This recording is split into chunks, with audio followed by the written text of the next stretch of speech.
Welcome, fighter. So, you're ready to try out the Powerline Ultra card game. In order to play a game of Powerline Ultra, you will need a deck, your rival, and a calculator.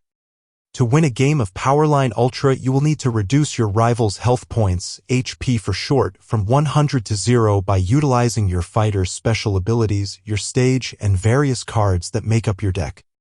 To construct a deck for Powerline Ultra, you will first need a fighter card. Also referred to as a character card, these cards are a representation of who you are playing as within the universe of the game. There are humans, superhumans, people transformed into monsters, spirits, ancient creatures, and immortal madmen, aliens from beyond our solar system, and now primeval horrors looking to devour them. With abilities that allow you to increase your damage output, to ones that can manipulate the tides of battle or even mess with your rival's deck, the possibilities are endless. These cards generally have a gray border around the card and eyeball symbol on the upper left-hand corner of the card with Fighter written on it. You are also going to need a stage card. These cards are a representation of where you are battling at. The stages range from your local bars to fantastical floating islands, hell, a realm of dragons, and cities set so far into the future it would baffle the scientific and mythological mind.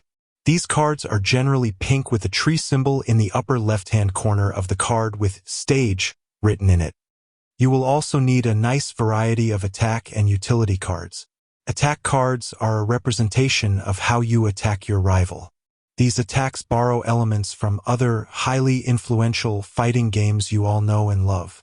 From your classic fundamental basics to sharp countering uppercuts to specialized fireball attacks, there is something for every fighter, their types, and even relationships. These cards generally have a red border around the card with the word Attack written in it with a fist symbol for basic attacks, an explosion for special attacks, and finally, a corkscrew arrow for counterattacks. Utility cards are a representation of how you maneuver around your rival. These don't necessarily have to be attacks, they can be how you move around your rival in battle, such as jumping out of the way, transforming into something else entirely, platforms you and your rival can use to change the stage, and much, much more. These cards are going to be how you can give yourself a strategic advantage. These cards generally have a blue border around the card with the word Utility written in it with a lightning sphere symbol for basic utilities, a sword gain symbol for attachment utilities, and finally, a corkscrew arrow for counter utilities. Finally, we have an optional card for you, your ultimate card. These cards are a representation of how you, ideally, finish off your rival. All great fighting games have some sort of ability or finishing move to help push the tide of battle to your victory. Every mainline fighter has one and every type and affiliation has one that they can use. These cards generally will have a golden, trophy-like border around the card and, fittingly enough, a trophy symbol in the upper left corner of the card with Ultimate written in it. Don't forget, however, you can only have one fighter, one stage, and one ultimate card in your deck at a time, that you can have up to 3 copies of any other card in your deck at once, with the exception of the critical subtype cards, but those will not be showcased in this video. So, you have your deck made? Picked a fighter that you want to play as? Great! Let's set up the game. Looking at the field, you will notice a few zones.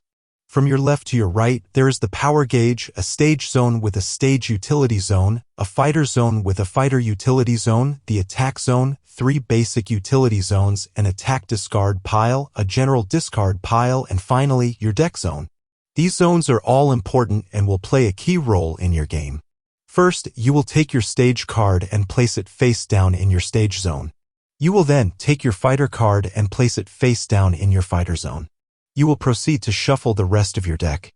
Although the deck size minimum is in fact 40 cards, there is no deck size limit as of the recording of this video. You must be able to shuffle the entirety of your deck in less than 60 seconds, or you will have a loss in the round. Now that your deck is shuffled, you and your rival will draw 6 cards. Take a good look at your hand. Are these cards the cards you want to have in your opening hand? Is your hand good enough for the battle? If so, fantastic. Otherwise, you may declare a redraw by removing all the cards in your hand from the game, shuffling your deck, then drawing 5 new cards, but you must commit to the new hand of cards. You and your rival will determine who will go first in the game by an agreed-upon method, otherwise it is determined by a coin flip. The player going second will have the active stage for the duration of the game unless there is a card ability that allows you to change the active stage, in which you then flip the active stage face down and then the opposite stage will be flipped face up. After you flip up the active stage and apply any necessary abilities, then you and your rival will then reveal your fighter cards at the exact same time and apply any necessary abilities. Set your HP to 100 and you and your rival are prepared for battle. Let's go over what you do in a typical turn of the game by going through each phase. Phase 1 is the replenish phase. You will draw cards from the top of your deck until you have 6 cards in your hand. If you already have 6 cards in your hand at the start of your replenish phase, you will skip this phase. However, before the start of your next phase, you do have the option to redraw, just like how you did in the beginning of the game. Phase 2 is the charge phase. You may take 1 card from your hand, any card, and place it face up in your power gauge. Alternatively, you may take 1 card from your attack discard pile and place it face up in your power gauge instead. The reason why you want to do this is for a few reasons. It could be where some of your abilities draw power from, so you want to utilize a diverse set of cards to have in your power gauge. You can use it to power up your attacks by flipping as many cards of the matching subtype as you want and have to increase it by that amount of cards flipped down. You can use it to parry attacks by flipping down 2 cards of the matching subtype as the attack card in play to reduce the damage of that attack to 0. Finally, you can play your ultimate card during your turn by flipping face down 2 light subtype cards, 2 medium subtype cards, and 2 heavy subtype cards in your power gauge and placing the ultimate card in your attack zone.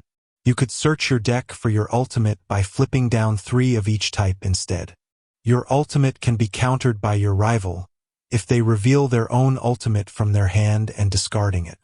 Note though, these actions are not considered a counter. Remember that when strategizing and working around your rival. Phase 3 is the startup phase. In this phase, you may activate the active stage ability so long as it applies to your fighter or your situation by turning the card 90 degrees clockwise. You may activate your fighter ability by turning the card 90 degrees clockwise. You can play basic utility cards if they apply to the situation. Once the card ability resolves, you must place it in your general discard pile. A card that needs to be discarded will generally go to the general discard pile. You can attach yourself, the active stage, or even your rival with an attachment utility card.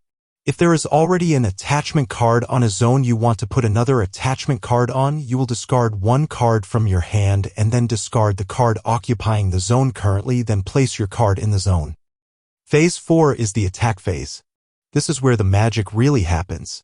You will play up to 3 attacks, 1 card after another after applying abilities and final damage of each attack after playing each one. When you play your attack, you will play it in your attack zone face up.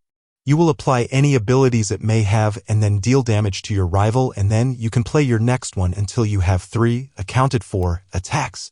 You will notice the card's subtype in the lower right of the card and a damage value box in the lower left of the card. Damage will be taken from the current HP total of the fighter being attacked. If there are multiple abilities going off at once, you will resolve them in the reverse order in which they were played after first applying the stage abilities, followed by your fighter ability, then your rival's fighter ability, again, if applicable. Anytime a utility card or counter card that's used as a counter card this turn will remain faced up in the basic utility zones they occupy during this phase. This phase is over once you have played and resolved your third and final attack during the attack phase. Phase 5 is the cleanup phase. It sounds like how you may imagine it sounds. You and your rival will take any and all cards in your attack zones and place them in the attack discard pile. Then you and your rival will take any and all cards in your basic utility zones and place them in the general discard pile. Then your turn is over. Some quick things to remind you of. You can activate the stage and your own fighter abilities anytime during your own turn as soon as you reach your startup phase. You can activate these cards' abilities by turning them 90 degrees clockwise, even mid-attack. This can help turn the tide of battle and make your plays more dynamic, especially if you know what your fighter is capable of. Counter-attack cards and counter-utility cards can be played as if they were basic attack cards and basic utility cards. To counter a card with a counter card, you will place it face up in your utility zone and resolve its ability and then discard it unless you play it during the attack phase. As a reminder, though counter utility cards can be played against any action of the game, counter attack cards can only be played in response to other attack cards. Remember this, as you can counter your own attacks to extend your combos even further, allowing you to play additional attacks that do not count towards your 3 attacks per limit, as they are placed in the basic utility zones and not the attack zone. With that, fighter, you are ready to play a game of Powerline Ultra. I am very happy to hear you have found yourself in the universe we have been playing in for quite some time now. If you're interested, there's the official Discord linked down below.